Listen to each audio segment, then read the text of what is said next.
Hello दोस्तों, मैं प्रमोद कुमार आप सभी का स्वागत करता हूं आपके अपने YouTube चैनल ट्रिकी डोज में। Tricky dose, your educational oats.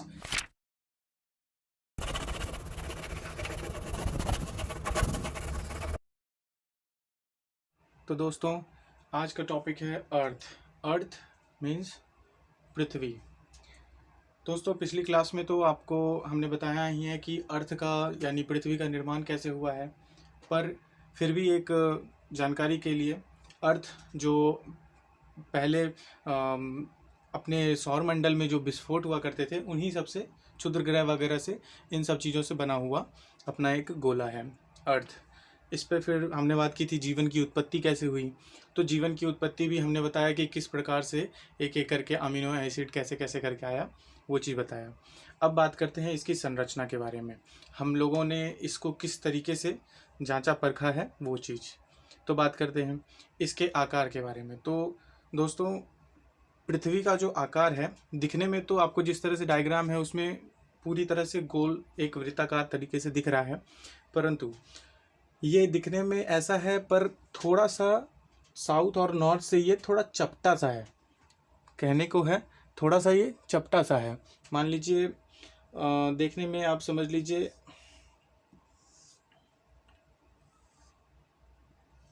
ऐसा टाइप से कह सकते हैं, पर ये एक तरह से समझ लीजिए कि आप वृत्ताकार ही हैं।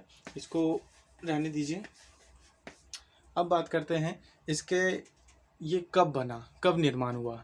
तो विस्फोट जिस तरह से हुआ, एक्सप्लोजन वगैरह, वो सूर्य के साथ ही हुआ और उसी की गुरुत्वाकर्षण के बल से ये उनके चारों ओर घूमने लगे और घूमते घूमते ऐसा वक्त आया कि ये अपने आकार में आता चला गया।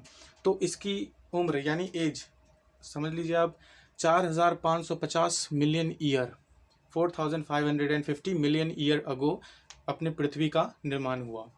आप देखिए इसका कि आप इसका मास जो है, इसका द्रव्यमान वो है 5.9 इंटू 10⁻24 kg और वॉल्यूम 1.083 इंटू 10⁻24 kg। अब इससे आप अंदाज़ा लगा सकते हैं कि इसका जो द्रव्यमान है या फिर इसका जो आकार है वो कितना बड़ा है। आप देखिए इसका जो बात करते हैं, इसका जो क्षेत्रफल है यानी सरफेस एरिया, जो एक गोला का स्फीयर का जो सरफेस एरिया होता है वो जानिए। इस पे नॉर्मली आप लोग बचपन से पढ़ते आए होंगे कि 71% जल है और 29% जमीन यानी भूमि है। ठीक है, तो उसके हिसाब से देख लीजिए सरफेस एरिया जो हमने लिखा है 510 मिलियन स्क्वायर किलोमीटर।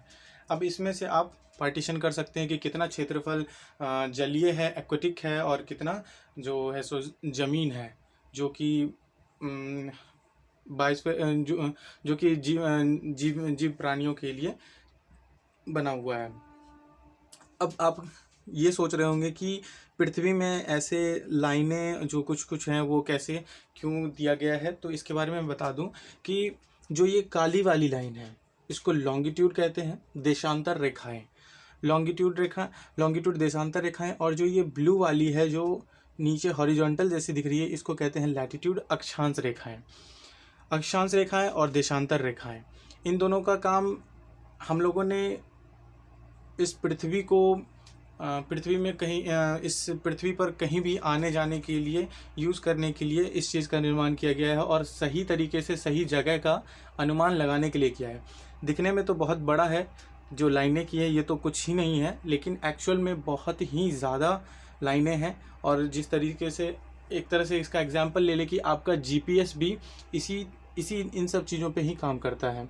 जैसे आप यहाँ पे हैं, आप थोड़ा सा गए ईस्ट की साइड और थोड़ा गए आप नॉर्थ की साइड, तो इससे आप मिलान करके देख सकते हैं कि आप कितनी दूर डिस्टेंस गए हैं। तो ऐसे ही डिस्टेंस पता लगाया जाता है इन्हीं सबसे, अक्षांश और देशांतर रेखाओं से। अब इन्हीं में बात करते हैं। ये सेंट्रल लाइन जो है, सेंट्रल लाइन है इक्वेटर, विषुवत रेखा। इक्वेटर की बात करें तो इक्वेटर दो पक्ष का यानी एक साउथ पोल और एक साउथ पोल और नॉर्थ पोल का विभाजन करने वाला तो ये हो गया आपको नॉर्थ पोल और ये हो गया आपको साउथ पोल। इन दोनों के विभाजन वाली रेखा को इक्वेटर कहते हैं, जिसको विषुवत रेखा कहते हैं।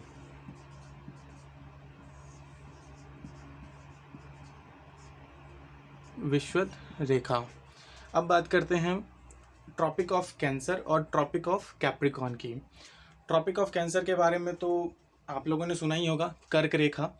तो कर्क रेखा की बात करते हैं, वो है 23.5 डिग्री सेल्सियस पे, और ट्रॉपिक ऑफ कैंसर भी है 23.5 डिग्री सेल्सियस पे। अब बात है कि ये दोनों एक ही डिग्री पे क्यों हैं, तो ये देखिए, इक्वेटर है विषुवत रेखा, उससे नीचे वाली लाइन, इन सभी लाइनों को एक नाम दिया गया। ये मेजर लाइनें हैं, ये सारी मेजर लाइनें हैं। और 23.5 डिग्री पर जो रेखा गुजरती है उसको, जो साउथ साइड जो रेखा गुजरती है उसको ट्रॉपिक ऑफ कैंसर, और जो नॉर्थ पोल साइड की जो 23.5 डिग्री पे रेखा है उसको ट्रॉपिक ऑफ कैंसर, यानी इन दोनों का नाम रखा गया है ट्रॉपिक ऑफ कैंसर और ट्रॉपिक ऑफ कैप्रिकॉर्न।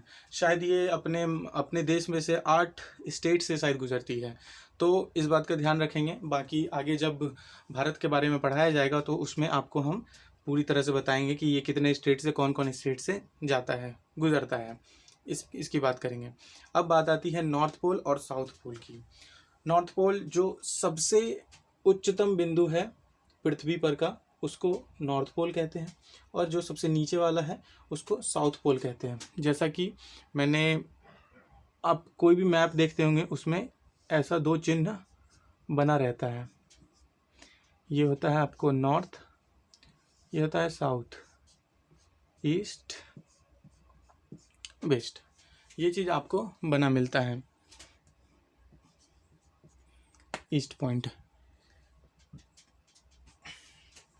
अब बात करते हैं कि इसमें जो भी डायग्राम्स दिए हुए हैं उसको जानना बहुत ज़रूरी है, आपको एक नक्शे के तौर पे उसको बहुत जानना ज़रूरी है। अब बात करते हैं इसमें कि जो पृथ्वी है वो अपने एक्सिस पे घूमता है, अपने एक अक्ष पे घूमता है, ये है पॉइंट उसका एक्सिस।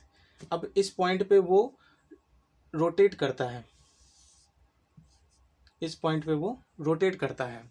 तो ये कह सकते हैं कि पृथ्वी अपने अक्ष पे घूमता है और इसी वजह से दिन और रात की प्रक्रिया पूरी होती है। तो इससे हम कह सकते हैं कि दिन और रात प्रक्रिया पूरी होने का एक तात्पर्य है कि अर्थ अपने रिवॉल्यूशन, अपनी जो वो रोटेट होता है वो 24 घंटे में पूरा करता है। अर्थ जो अपने अक्ष पर घूमता है वो 24 घंटे में पूरा करता है, और पृथ्वी जब अपने ऑर्बिट पर घूमता है, जो कि सूर्य के चक्कर काटता है, जब अपने ऑर्बिट पर घूमता है तो वो 1 साल ले लेता है, 365 दिन, 365 दिन वो ले लेता है इस चीज़ में। अब बात करते हैं इन्हीं सब, और जब वो अक्ष पर घूमता है इससे मौसम का बदलाव होता है, जो मौसम में परिवर्तन होते हैं वो इन्हीं सब वजहों से होता है कि मौसम में बदलाव आता है। अब इसमें बात करेंगे कि अपना पृथ्वी जो है वो टिल्ट है, अपने अक्ष पर वो 23.5 डिग्री वो अपने अक्ष पर टिल्ट है। तो बात करेंगे क्यों, तो वो अपने ही जगह पर टिल्ट है, और वो बात आप देखेंगे जैसे कि जब गर्मी आता है तो वो पृथ्वी की ओर झुका होता है, और जब ठंडी आता है तो वो बाहर की ओर, अवे फ्रॉम द सन, बाहर की ओर झुका होता है। ऐसा करके आप इसको तत्काल सन मान लीजिए, और ये पृथ्वी है और ऐसा रोटेट करता है। तो ऐसे आप देख सकते हैं कि पृथ्वी अपने अक्ष पर अपने एक्सिस पर घूमती है, और वो 24 घंटे में एक बार रोटेट हो जाती है। एक्चुअल में 24 घंटे नहीं है, 23 घंटे 56 मिनट होते हैं वो एक्चुअल में। और अपने ऑर्बिट में, यानी सूर्य के जब चारों चक्कर काटती हैं तो उसका वक्त होता है आपको 365 दिन 5 घंटे, ऐसा 365 दिन 5 घंटे समथिंग मिनट होते हैं। आप उसको 6 घंटे भी मान सकते हैं, 365 दिन 6 घंटे, तभी जाकर के वो 4 साल में आपको 366 दिन हो जाता है, जिसको कि हम लोग लीप ईयर बोलते हैं। अब बात आती है एक और पॉइंट है जिसमें कि आर्कटिक ऑफ सर्कल और एंटार्कटिक ऑफ सर्कल की बात आती है।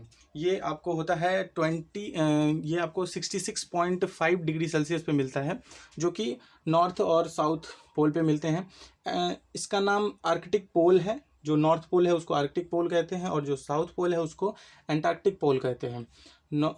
60 अब जो यहाँ से इक्वेटर से 66.5 डिग्री पर जो रेखा है उसको आर्कटिक ऑफ सर्कल कहते हैं।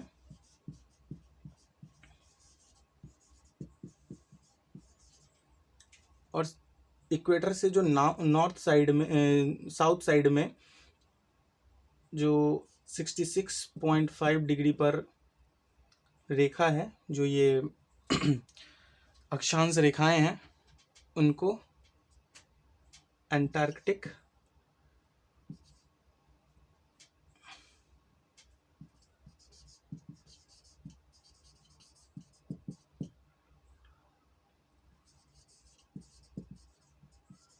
ऑफ सर्कल कहते हैं। अब बात आती है कि इसको क्यों रखा गया है। ये मैक्सिमम है जो 66 डिग्री, मतलब विषुवत रेखा से जो 66.5 डिग्री तक साउथ और नॉर्थ की तरफ जो भी रेखाएं हैं वो लगभग मैक्सिमम से मैक्सिमम मैक्सिमम लेंथ वाली रेखाएं हैं। इसलिए इसको नाम दिया गया है कि मैक्सिमम जो सबसे बड़ी रेखाएं हैं, ये सरकमफेरेंस जो कहेंगे, परिधि, वो सब इसके अंदर आती हैं। 2-3 पॉइंट और हैं इसमें इम्पोर्टेंट से। अब बात करते हैं हम ग्रीनविच मीन टाइम और इंडियन स्टैंडर्ड टाइम। तो इन दोनों में क्या फ़र्क है। ग्रीनविच मीन टाइम जो वो होता है जो 0 डिग्री पे होता है। मान लीजिए ये मैंने एक्सिस मान लिया इसका, ये 0 डिग्री पे है। और ग्रीनविच मीन टाइम वो होता है जो नॉर्दर्न और ईस्टर्न और वेस्टर्न हेमिस्फीयर को बांटता है। यानी ये ईस्टर्न है और ये वेस्टर्न है, दोनों को आधे आधे हिस्से में बांट दिया। जैसे कि विषुवत रेखा इक्वेटर का काम है नॉर्थ और साउथ में बांटना, वैसे हेमिस्फीयर का काम होता है। ये ग्रीनविच मीन टाइम कहाँ है, ये लंदन में है। अब बात करते हैं IST की, इंडियन स्टैंडर्ड टाइम। अब इंडियन स्टैंडर्ड टाइम जो है वो हमारे लंदन में 0 डिग्री पे है, तो वहाँ से हम लोग 82.5 डिग्री पर है। 82.5 डिग्री पर है हमारा IST, जो कि इंडिया के इलाहाबाद यूपी इलाहाबाद के नैनी गांव में पड़ता है।